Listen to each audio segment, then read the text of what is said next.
Welcome to our webinar. Today we're talking about global medical device innovation, and we're going to be presenting 3 models for creation and commercialization. We have people that are working in South America, Asia, and Africa on different medical devices, so I think it'll be really interesting to hear about some of the common points and some of the differences of working in those spaces. Just to let you guys know, we will have some time for Q&A following the panelists' presentations, and we'll welcome questions from both our in-person and online audiences. People in the room, you guys can just raise your hand with questions. And online participants, at any time you can put questions in the chat. And people will be part of those questions. Today's session will be recorded and posted publicly. Okay. First, I'm going to introduce Walter Lee. He's going to be our first speaker.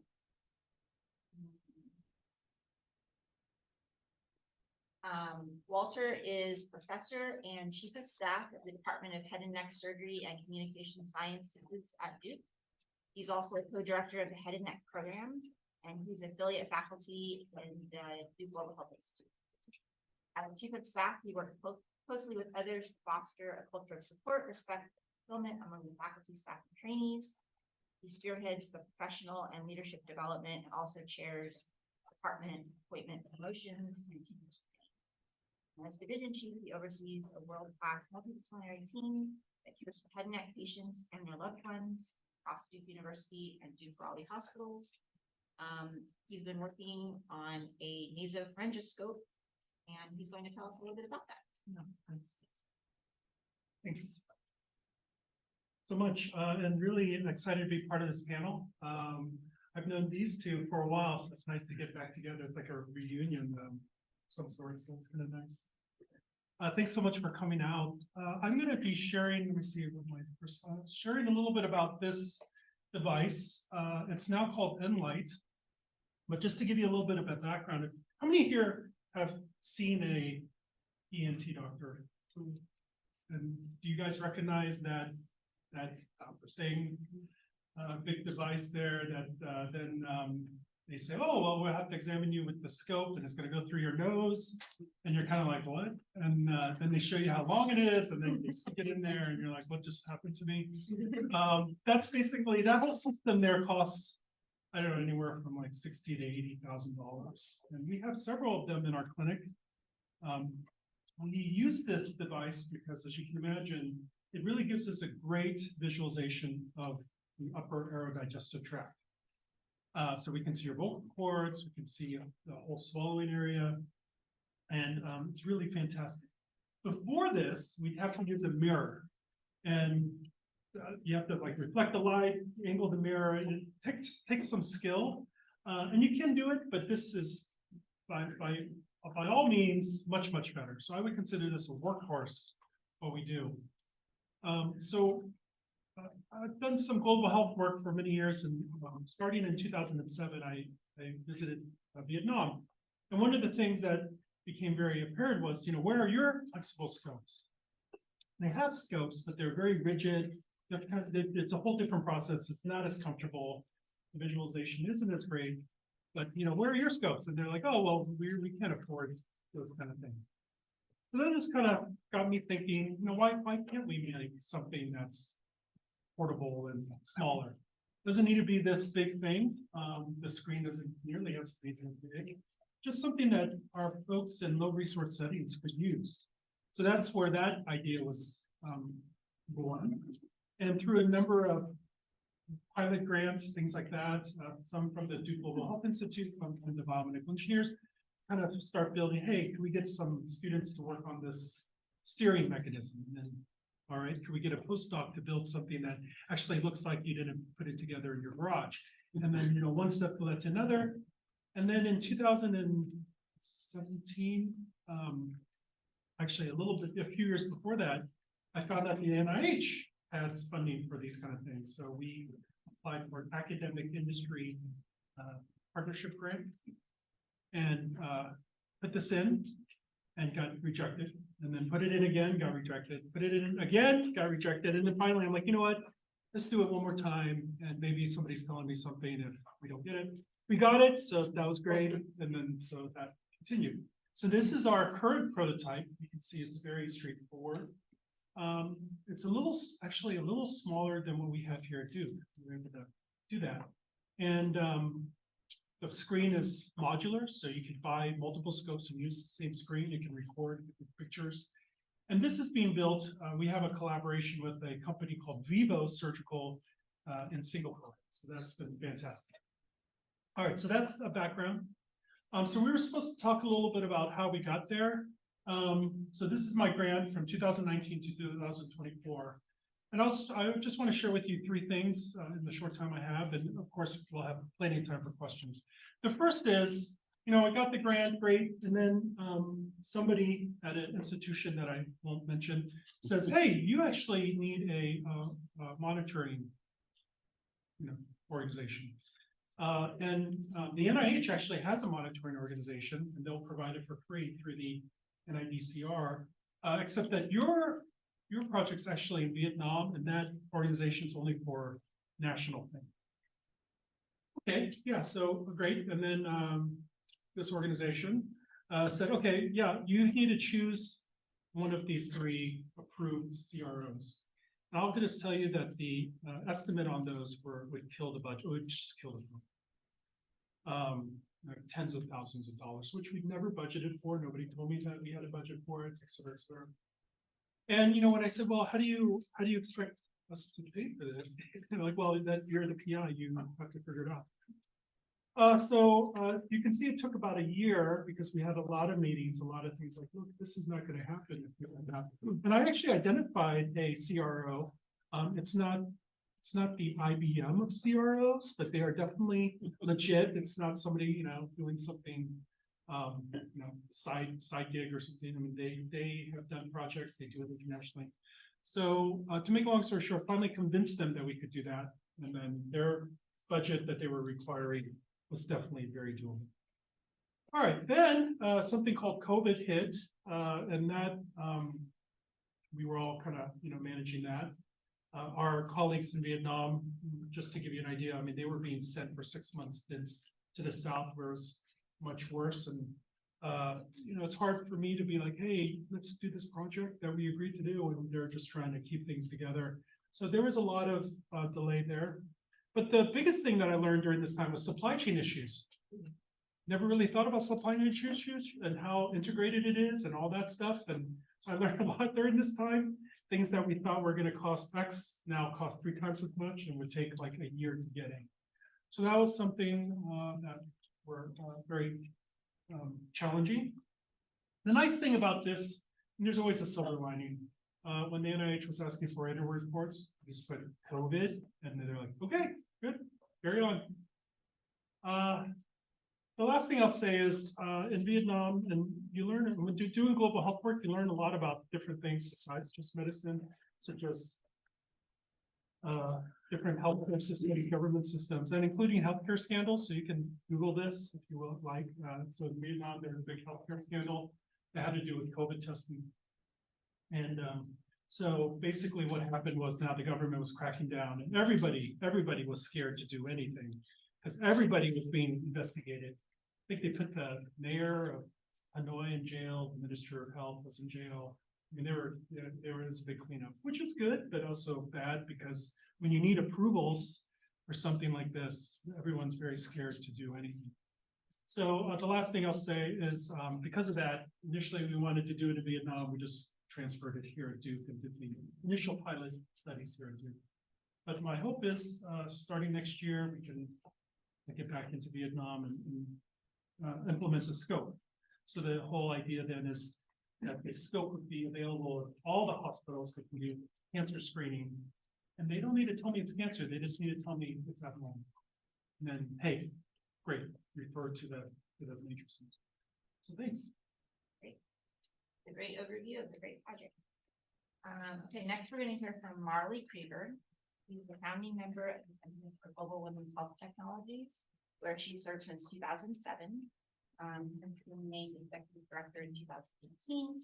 Harley has built and leads a diverse set of multidisciplinary education programs, spearheads the Center of International Collaborations, which focus on clinical implementation of technologies developed at Duke, and has become widely successful in securing financial support for center-related research and education. The research efforts focus on generating a deeper understanding of the scaling and adoption of novel health innovations, as well as potential barriers to the ultimate market. Additionally, she works with many members of the prac community, as well as faculty, staff, and students, and numerous other departments across campus. She obtained her undergraduate degree in biology at the University of Massachusetts, where she also received a MS in molecular biology. And she's going to talk to us a bit about the topic. Great. Thanks for a great introduction. Let me get my slides here.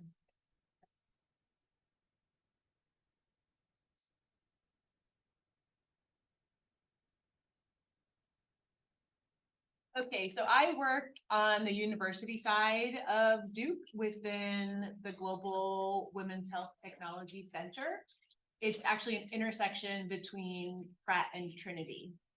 And ultimately what we try to do is improve the lives of women through healthcare innovations. One of our main efforts is improving the cervical cancer care cascade by developing technologies to improve care. The pocket colposcope is a radically simplified colposcope for cervical cancer screening. When you compare it to the standard of care colposcope, it's a fraction of the cost. And it actually enables reduced visits in the care paradigm. So cervical cancer is typically a 3-step process for patients with 3 independent visits. The first is screening, then confirmatory diagnosis, and then treatment if necessary. With the pocket colposcope, you can have a patient perform self-HPV screening in the comfort of her own home and only go in for a visit if she's screened positive. Then you can use the pocket colposcope to diagnose her for cervical cancer and then treat on the spot if necessary. So the pocket colposcope reduces those 3 touch points down to 1. If you compare the image quality to the standard of care colposcope, the images are on par. We've done a number of studies comparing those images. It's also affordable, a fraction of the cost. The pocket colposcope just costs under $2,000 compared to the standard of care, which is about $20,000. It's highly portable, and it's actually very easy to use. So you reduce the amount of training that's required in order to use the device successfully. It's also very user-friendly. Very few buttons in order to use it. And then finally, we've developed an app, a mobile health app, so you can have an EMR and an image acquisition tool that allows you to acquire images, annotate images, save them, and then transmit them electronically in case you need an additional person to diagnose that image. So I'd like to talk a little bit about the timeline that we've gone through. And like Walter, we've gone through a few hiccups. I'd like to say this was a really straightforward path, and this timeline looks like it's linear, right? It is linear, but often within the middle of it, it felt like chaos. But the idea came around 2013, and the inspiration was actually a spy pen. We thought if you can put a camera at the end of a spy pen, why can't you do the same thing for a colposcope? And so in 2013, we had our first prototype within months. We had a graduate student make that first prototype rapidly. And we were in patients just a few months after that, right here at Duke. Well, we actually found out we didn't make the perfect device and we needed to go back to the drawing board. So in 2014, we optimized the device because it wasn't waterproof. And so to reprocess, we actually relied on cold gas sterilization here at Duke. That meant we could see 1 patient a day because you use it, send it to sterilization, and get it the next day. So waterproofing would enable us to use high-level disinfection with solutions like bleach or with Sidex in order to remove the pathogens from the device. So the second generation was waterproof. So we went back into patient studies at Duke. Well, we soon learned that the standard of care Callascope actually has filters that enable physicians to better visualize vasculature, which is a hallmark of cervical dysplasia. So our device is really small and we couldn't fit filters in the pocket Callascope. So to get around that, we actually added green LEDs, and the green light actually better illuminates those red features on the cervix. So we were able to match our images to the standard of care. With this generation, we thought, let's go international, let's scale. And so we sought out IRB approval in Peru, and we launched a 100-patient study in Peru. With that feedback, we realized we're using graduate students to manufacture these devices. They could only churn out maybe one device a month. And if we wanted to scale and really get this device into the hands of providers, we needed to outsource. So we found one engineer who would work with us on the side to manufacture devices. And so we were able to produce more, dozens of units. And so with that, we said, all right, let's scale. And we sought out collaborators in Tanzania, in Kenya, in Zambia, and in India. And we launched studies in all of these countries. Well, you can guess what we found out from that. We couldn't just rely on that one engineer, because when he was on vacation or when he was not able to consult for us, we couldn't manufacture devices. So in 2018, we actually found an engineering design firm in California, and they had a suite of engineers to manufacture devices for us. Not only that, they actually optimized the device. So at Duke, we were able to seek out regulatory clearance with the FDA. And so in that same year, in 2018, we not only had an optimized commercial ready device, but we submitted our 510(k) package to the FDA, and then we had clearance towards the end of 2018.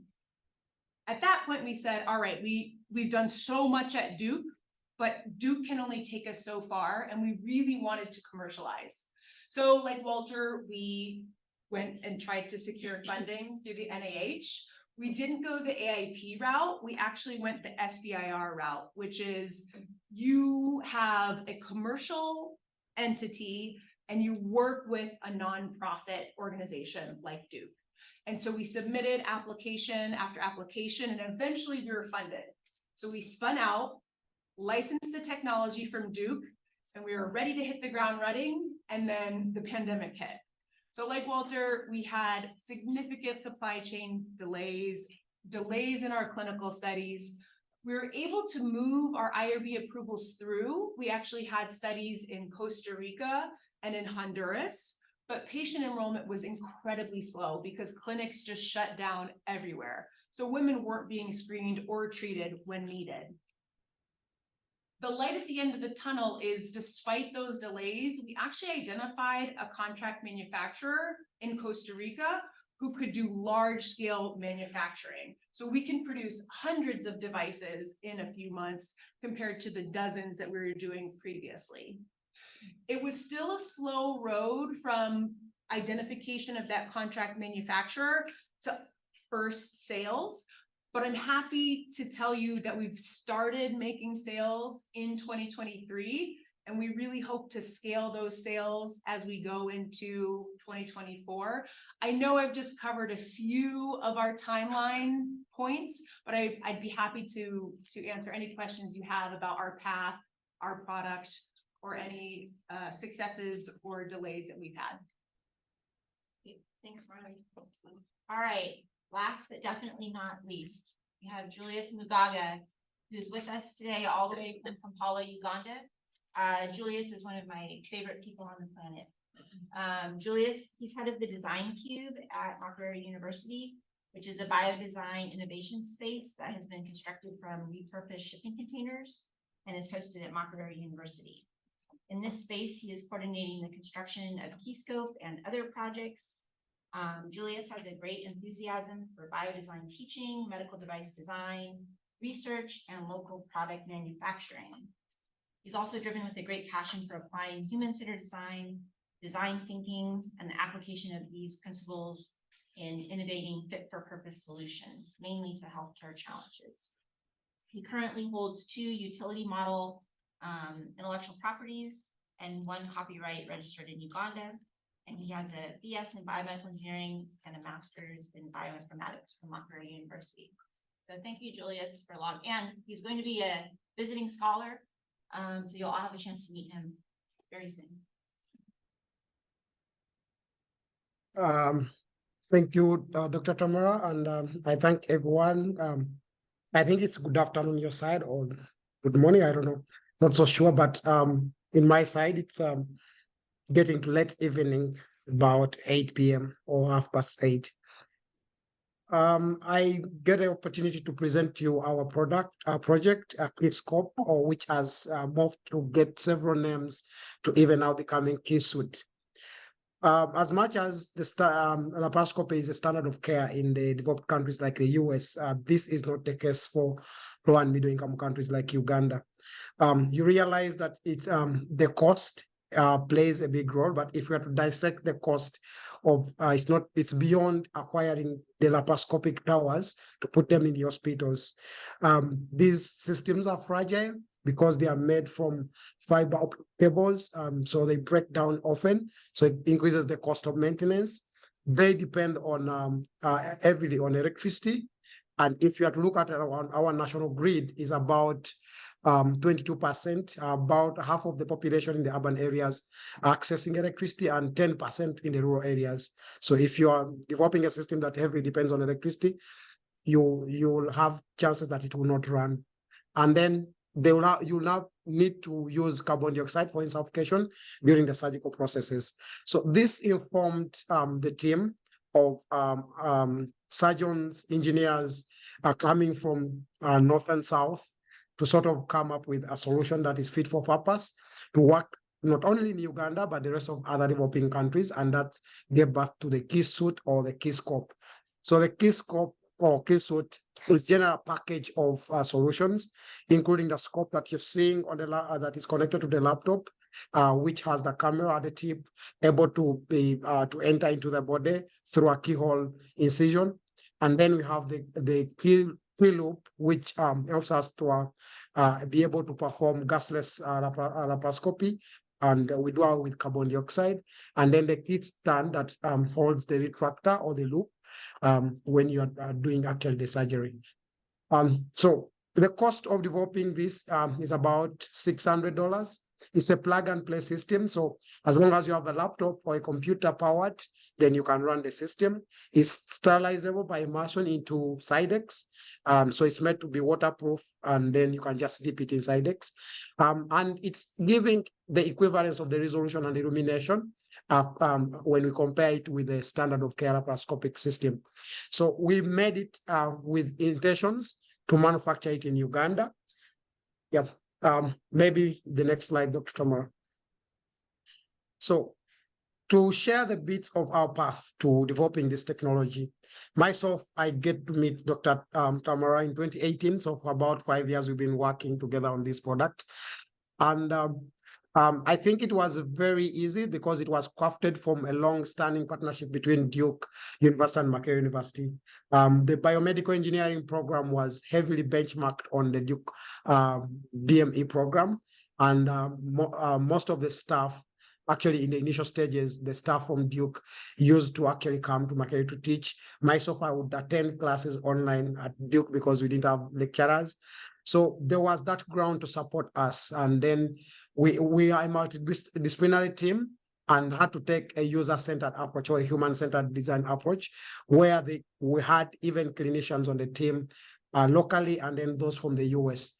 So after developing a product, we wanted to develop a product that does not just meet the needs and the requirements of the people in the low and middle income countries, but also is fit to run the to pass the test of science. So we did some benchtop tests to validate the product that is working. Then we went into to start the animal studies that have been performed at Duke. And you can see Marian there. When I met Dr. Tamara, the time I met her, she was also working with her then postdoc student, Dr. Jenamula, who now moved to Maryland as an assistant professor. So we are now working on the process to get a clinical trial approval that will happen at Uganda Cancer Institute, where we shall do a first-in-human trial in 12 patients. But we are able to at least to test that we can replicate the processes that had been done in the US in the design cube or the shipping container makerspace that I lead here at Makerere. And then we have 2 full-time junior fellows that are at Makerere, but also we utilize the resource of students. I have had to recruit about a cycle of 3 groups. So every year we have about 5 students, undergraduate students, mostly senior year students that work with us on these designs and work in the container to work on such products.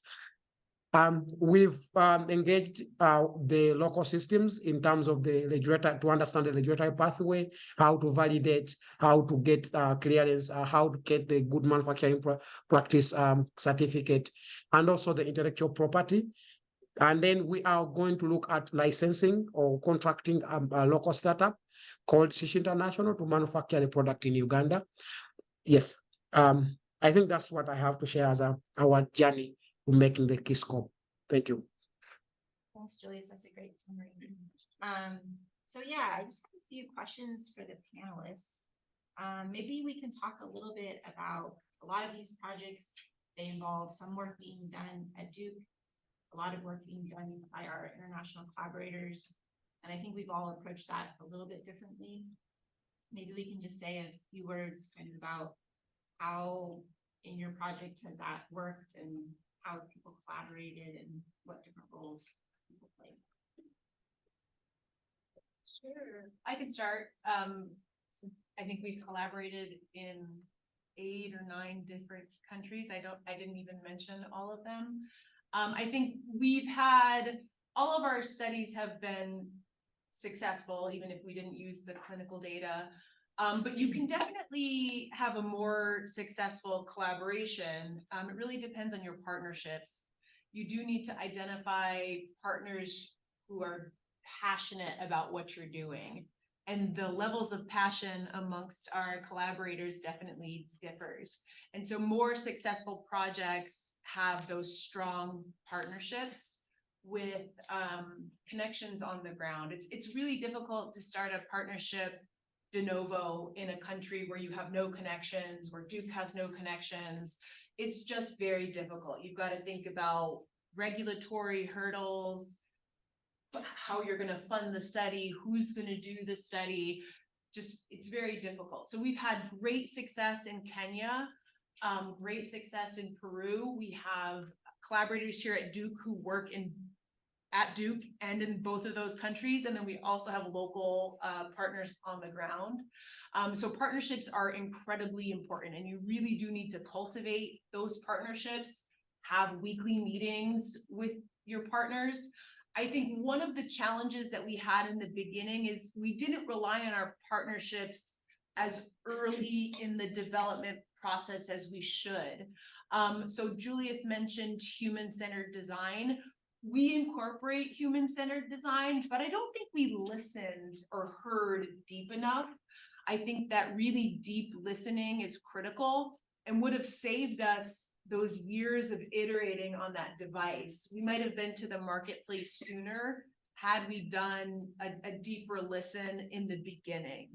And then we might have spread ourselves too thin with trying to collaborate everywhere all at once. So I'd say really focus on 1 or 2 partnerships, identify local people on the ground to work with, and it really helps if you have connections at Duke.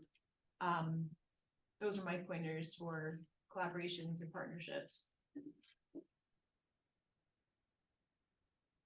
you have any comments? Yes, I think definitely the collaborations, the partnerships are very useful, but I think that what makes them successful is the openness of the team. For example, apart from meeting often, but I also think the communications, how they are directed and how each parties treat each other and allowing them to bring their contributions on table, regarded or disregarded, but given an opportunity to at least discuss and sort of build together and have something come up.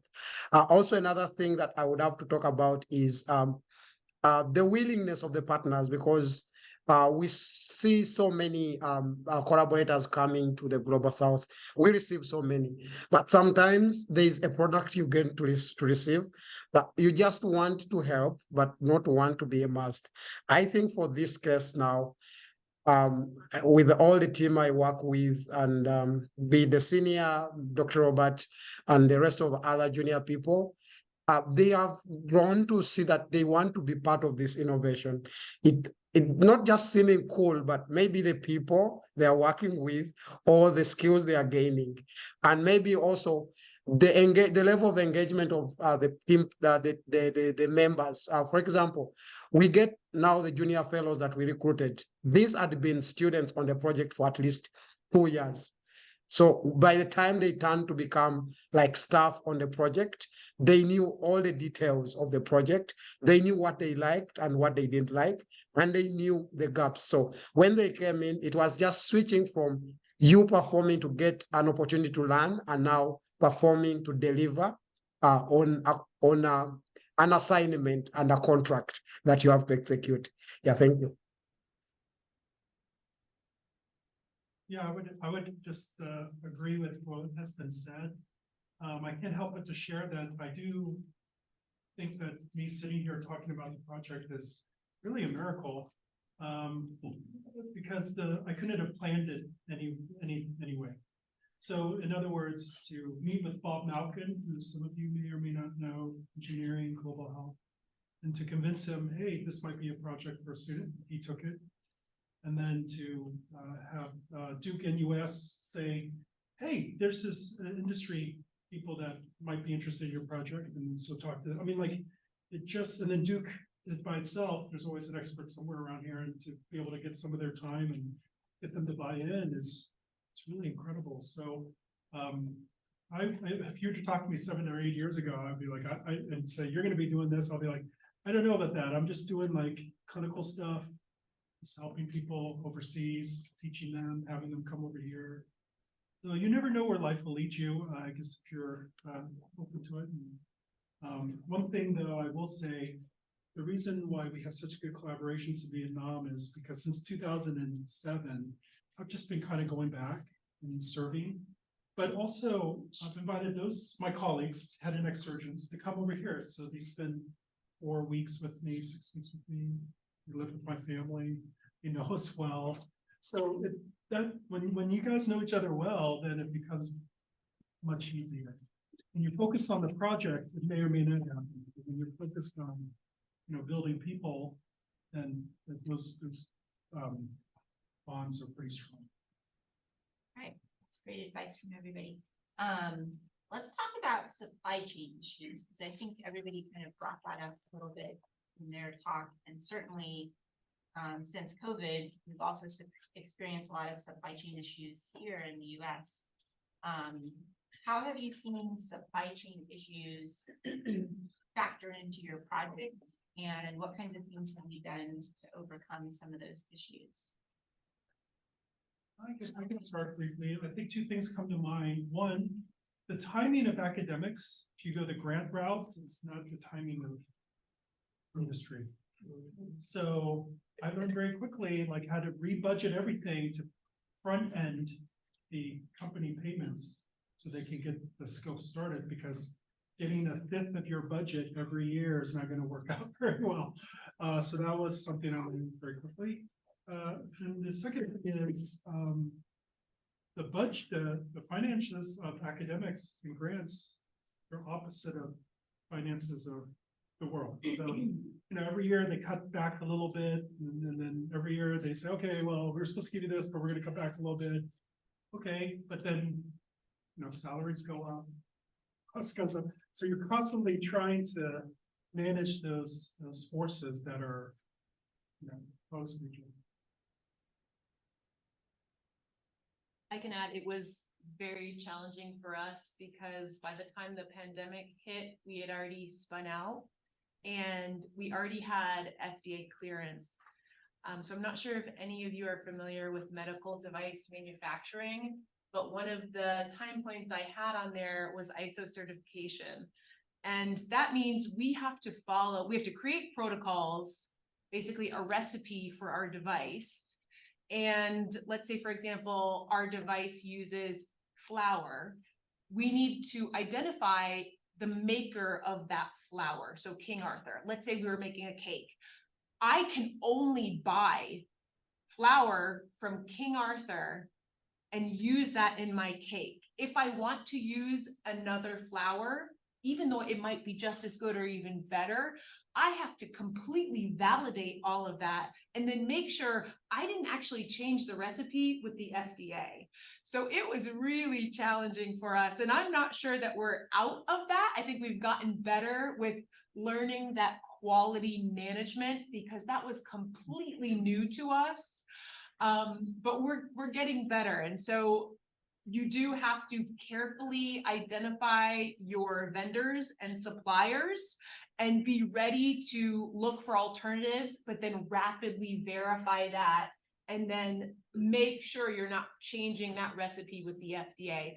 Otherwise, you have to go and seek an amendment or a special 510K to say, well, this device is a little different, but it's essentially the same. But it was definitely challenging and we're learning as we go. I think okay, starting from that point of validating and verifying your suppliers is one of the hardest things to answer in our settings. We normally get the bill of material compiled from the Global North and then sit down to establish the sources in our settings. We don't have a central store that you're going to walk in and buy things. I have moved with students from Duke into our stores and I tell them, oh, you get this pin from one shop and then you will have to walk another about 5 kilometers to get another nut somewhere to sort of combine it, have the supplies in the basket to take to the workshop to make things. But that means that it creates issues. There is no dependability. There is lack of dependability that the seller today is going to go out of the business because he's pivoting their business because that sort of supply that he's been giving you is not making any economic sense. So then you will have to look for another supplier. And then when we bring in the issues of quality, it's very hard to control the quality of the supplies when you're having several sources or several suppliers. So it means that everyone will be supplying and then you will have to incur costs of verifying and the quality of what you've received. So you're going to have one product looking different from the other. In the R&D, yes, that is okay. But then when you get to manufacturing, that is completely impossible because you need to be consistent with your product. But all in all, what I could say is in this area, these settings, you need to be having an open-minded approach and flexible to pivot everything. We've just recently been looking at how can we source aluminum blocks to make our tubes. And we have a supplier that does not supply the quality we want. So we were asking ourselves, is this okay to go with this type of quality? And then before we know, Kenya is like, oh, we can find a supplier. But the challenge is you need to put in a big order. So yeah, thank you. Okay. So Marley, you brought up this whole issue of like working with the Food and Drug Administration, and that's certainly the pathway in the United States. Can you guys just talk a little bit about which regulatory pathway you're currently working with and what are the advantages and the disadvantages of that, given that the product is going to be used not in the United States? Sure, I can go first. So we have all of our studies have been completed under IRB approval, and so we didn't need clearance in other countries. We had the FDA clearance, and that was sufficient in order to get us through the IRB approvals. We're actually working on approvals in 2 countries, India and Peru, and the process for approval is different in each country. And we've chosen those 2 countries because their regulatory bodies will use the 510(k) clearance that we have through the FDA. Other countries want the CE mark, which is a regulatory approval that you receive in Europe, and that's actually not something that we've sought out. We considered doing that during the pandemic, but right when we were considering it, the EU changed the package, and so we said, okay, well, we'll just wait and we'll apply for these 2 countries in-house. I don't know that we're actually going to seek regulatory approval in any other countries. I think we've changed our strategy, and instead we're actually going to work with a global health distributor, and through collaboration with this distributor, they'll work with their customers on the regulatory approval. So the regulatory approval is no longer on us as the supplier, it's on the customer purchasing the goods. But they'll have resources with the distributor and then us as a commercial entity as well. We're also going through the FDA route, but since the company's in Singapore, they'll apply for Singapore approval, which then in the ASEAN consortium, it pretty much is very easy throughout all those countries. So I think that's what we're moving towards. I think on our side, we have much to share as lessons because of the approach we took. So Dr. Tamara develops, we agreed to develop a concept, pitch to NIH that we could do this in the US, in the UK, where systems are very organized. But then for us, we want to do it the harder way. We are going to do this in Uganda. So we are going to test the regulatory pathway for Uganda. And this has been one of my exciting journeys that I have taken. Today you become a quality control manager, the next day you are a design engineer, then another day you're a business developer, things like that. So the path looks like we have the National Drug Authority as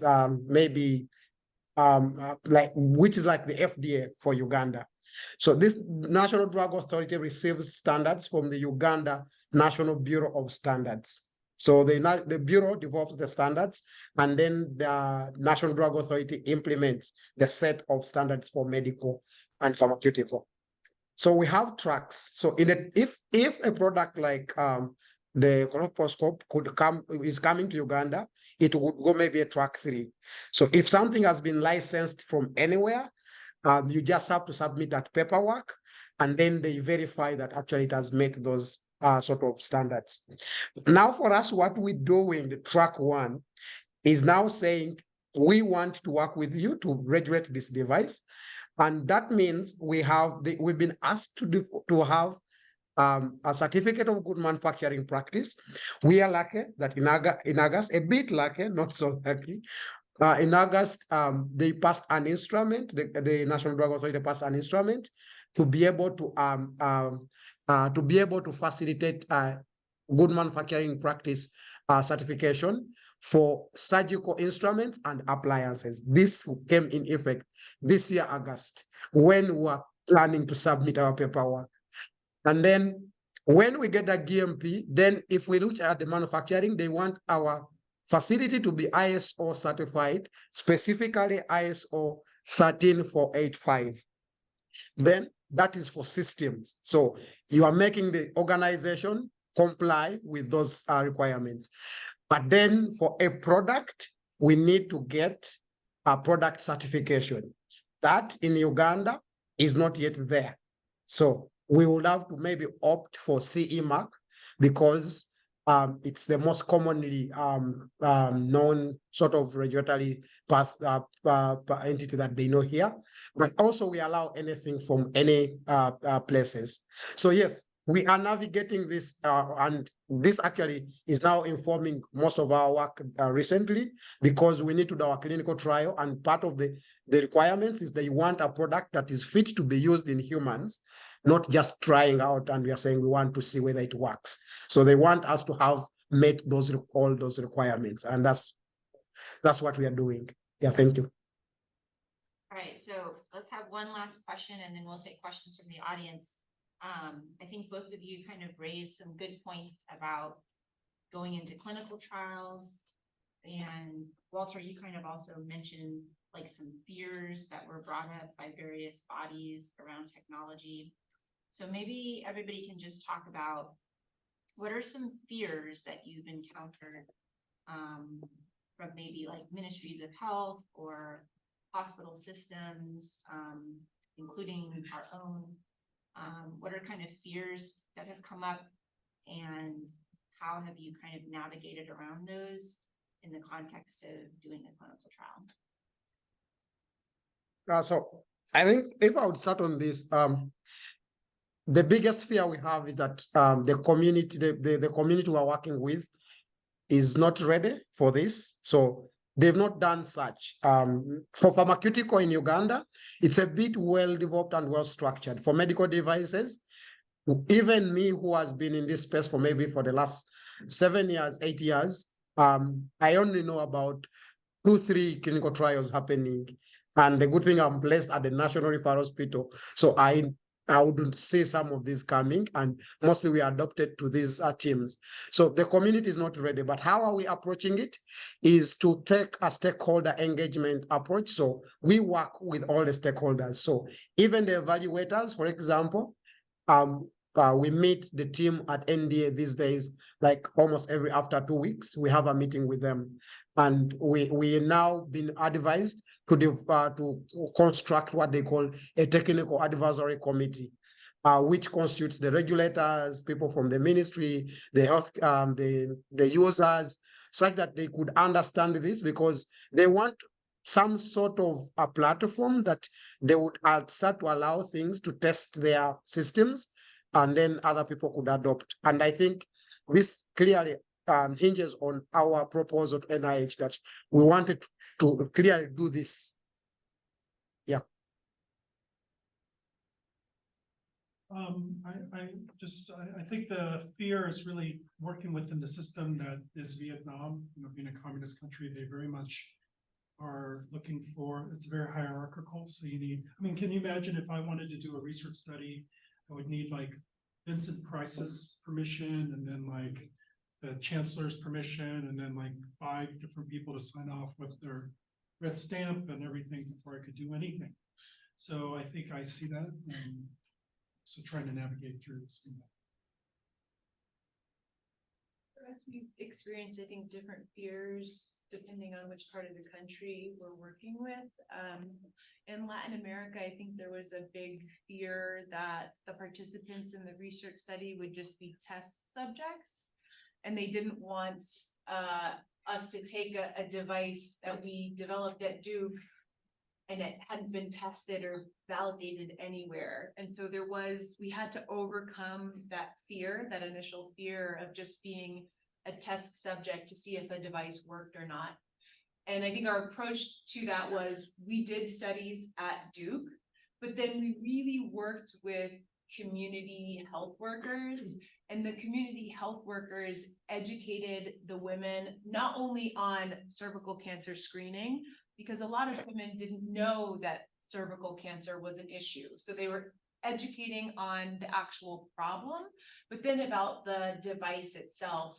And actually, I see Regine in the audience. She actually did a lot of that stakeholder assessment with our team through a Vast Connections program. And so we were really able to allay the fears of the participants in the research, because it was a significant barrier. They didn't want to be research subjects only. And so it's really important to engage in that stakeholder assessment. Great. Okay, well, we'd like to open up the panel to audience questions, and also any questions on Zoom. So if anybody has any questions, yeah. First of all, I'm so impressed with each and every one of you. Like, I often think of academics as coming up with a good idea, but you all have seen that all the way through to fruition and getting it out there with so many partnerships and in multiple places in the world. It's just very impressive. And my question is really for any of you. I'm wondering, where has being an academic been helpful and when has that been difficult? You know, what's the role of publishing? Is that helpful or not? That's what usually helps us inside the academy. And yeah, I'd just love to hear your thoughts. I can start. I think there are so many benefits to being in academia, particularly with identifying the partnerships. The Duke Global Health Institute has been tremendously helpful to us, but then other organizations with like regulatory, we were able to work with Duke on that 510K clearance package. Typically that's outsourced at a commercial entity, and we were able to do that in-house. So that's been really great. But then I think being in academia, you sometimes have imposter syndrome. And so when we commercialized, it was like, oh, we're engineers and we're innovators. We're not entrepreneurs. And it feels really foreign to do this and to promote this technology from a commercial perspective. So I think that was something, even though we have people here and we've collaborated, it's still really difficult for me, at least, to get out and say, well, we've got this great technology that we've commercialized. It still feels foreign and like I'm an imposter, even though I'm the leader of the company. But Duke did connect us with great serial entrepreneurs, and so I've been able to learn from them. So Jesko van Windheim, he's been wonderful. Ken Gall, they took me under their wing and really tried to help me and be a better leader at Calla Health. So I overall have had a great experience working in academia, and I've loved the environment that Duke has cultivated for small startups like Calla Health. I think the thing that academia has taught me and that I'm very grateful for is just a true humility of just what I can do and what I know. And I kind of hear echoes of that, you know, mentorship for you and so academia, you know, anybody who does grants, you learn very quickly that your great ideas may not be that great.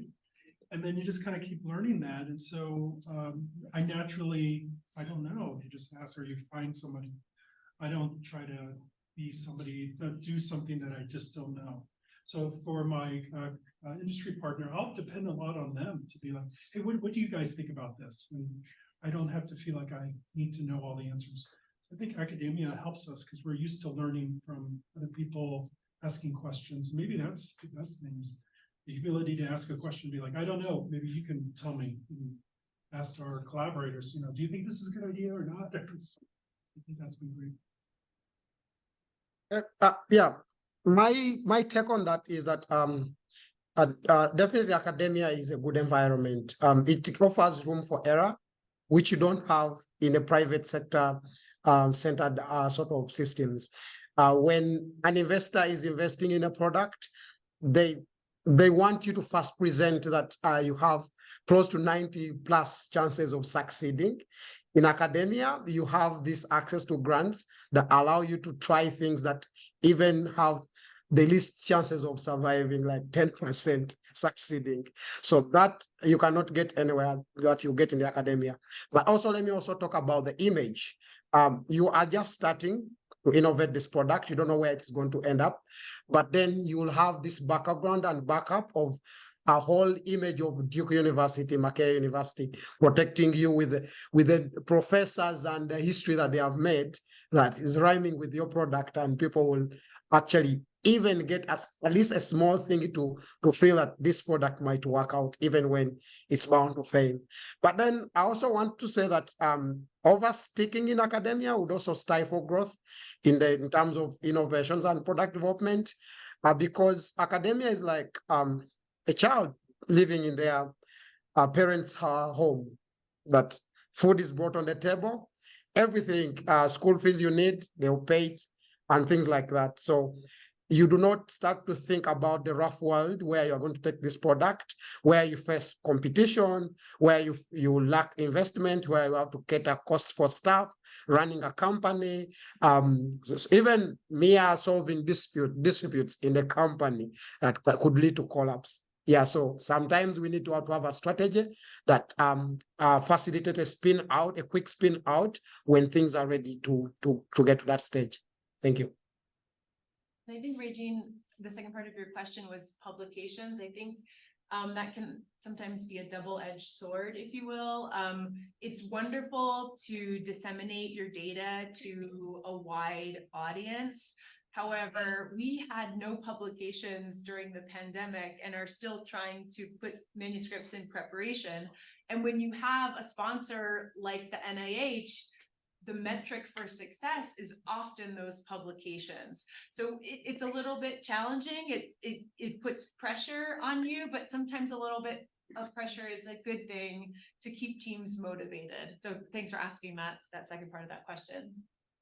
Yeah, Oh, go ahead, Julie. and yes, I was also going to say that in our settings, if work is published, of course, after looking into the IP issues being covered very well, and then you start to publish, we should not make any mistake on that.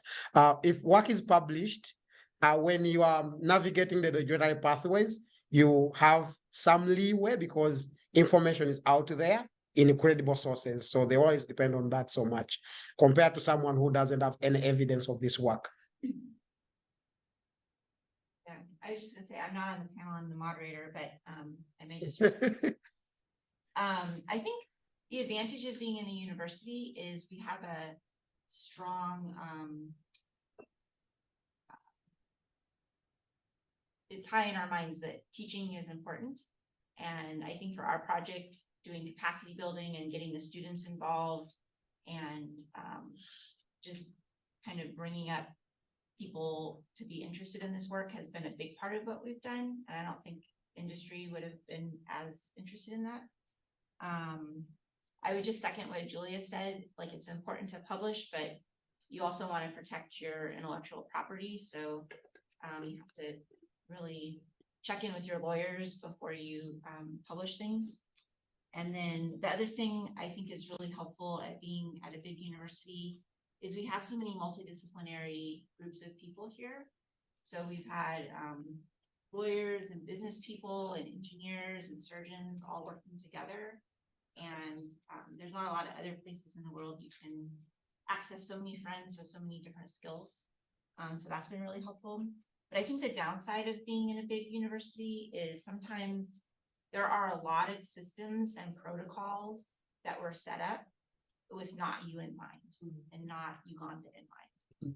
So some of those systems and protocols that have been set up at Duke, for example, they were set up for good reasons. But some of those I think do get in the way of just creating a lot of unnecessary steps that have nothing to do with kind of what we're trying to do.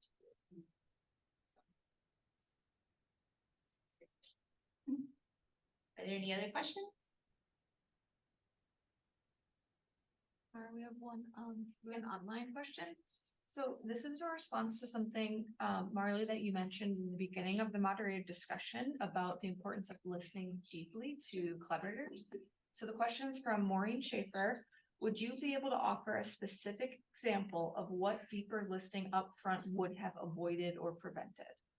Sure. So I think definitely the reprocessing. So if you have a single-use medical device like a plastic speculum, you don't need to worry about reprocessing. But that really isn't sustainable in lower income settings. And so you need to develop a reusable technology that can be used from patient to patient. I think if we had done a deep listening in multiple countries about what techniques are available, is autoclave available, is cold gas sterilization available, which disinfectants are available, we would have developed our initial prototype with that feedback in mind. So that is, it's actually still a problem today. So with the FDA clearance that I talked about, there's one disinfectant that we have cleared. And so if a country isn't able to source Cydex OPA, that's what we've chosen, it's not cleared by the FDA as safe and effective to use. So I definitely would have conducted in-depth interviews or focus groups with the individuals who know about reprocessing in country. And I think that really would have helped save on the iterations of the technology. That was a great question. Yes, I think on our side of things, at the start of October, we hosted a stakeholders engagement workshop that included people from the different fields and players in the regulatory sector. And we had this session where I got our product, like some sort of black box innovation, and like, you have the product in your hand. What do you like about that product? Then we had these several answers. One of the funniest answers that I got is that, keep it gray. I like the gray color. So this is basic. Like if you made it orange, people don't like it, because if someone can actually say, keep it gray, it means that they want it that way. But then when we reached a part where we said, what don't you like on this product? And someone was saying, they were saying on the because we have that retracted sort of stand, they're like, I don't think I would allow to sleep on that stand. I'm already being cut open and you're inconveniencing me at my back. So they wanted the stand to be somewhere, like standing somewhere. And this, when I brought it to the rest of the team and Dr. Tamara, those who did not attend the session, and then we had ideas of changing the tower. So you see how the user can actually make you pivot from your original ideas and you start to focus on them. So yes, doing this deeper listening upfront saves you time. Maybe if we had done this earlier, we would have gotten so many ideas. And we are going to continue to do this. We shall be bringing people actually even at that field to so that they can contribute to the development. They save you a lot of time. They give you free ideas. Thank you. I think we're at time. So thanks everybody for attending.